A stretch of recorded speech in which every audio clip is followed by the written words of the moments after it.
তো বন্ধুরা, প্রথমে আমি ড্রাগনটাকে ধুয়ে নেবো জলেতে,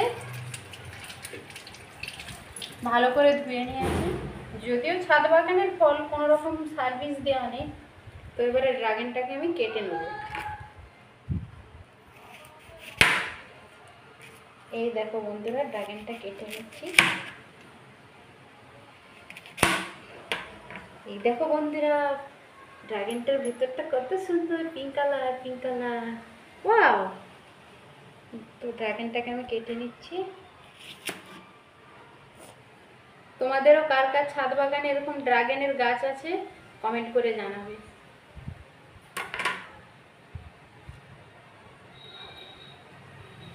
সবগুলো ড্রাগন ছাড়িয়ে নেবো, এভাবে এভাবে ড্রাগনগুলোকে ছাড়িয়ে নেবো।